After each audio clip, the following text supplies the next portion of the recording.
Howdy, Jacob here. Today we're looking at ESCO Technologies in the machinery industry, 3.7 billion market cap, a little bit higher enterprise value based out of St. Louis, incorporated in 1990. They produce and supply engineered products and systems for industrial and commercial markets worldwide. Growth of revenue is almost double over the last 10 years, and most recent 2 years showing very solid double-digit revenue growth. Operating margin and gross margin are roughly equivalent to what they were 10 years ago.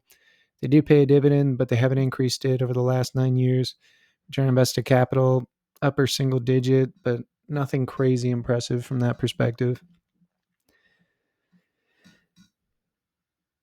Income statement shows cost of goods sold being majority of their costs. Makes sense based on gross margin.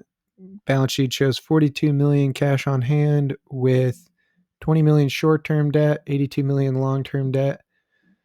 That 80 million long-term debt is less than 2 years their free cash flow. So we're definitely not concerned with that debt figure whatsoever. They're able to allocate their capital towards more efficient things like acquisitions, making your company more efficient, reinvesting in opportunities that give you double-digit rates of return, and buying back shares when they look extraordinarily cheap, or pay a dividend. That's what they've been doing with $8 million of their free cash flow, which is maybe 15% or so of their average free cash over the last couple of years. So not a substantial amount going towards that, leaving about 85% of capital allocation being split, maybe 20% or so to share repurchases, and then the rest to acquisitions.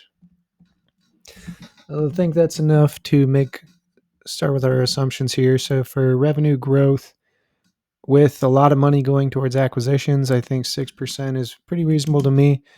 Margin wise, they've been pretty consistent on average 11, 9. Maybe let's do 10 and 9. Share change 37 million is 1%.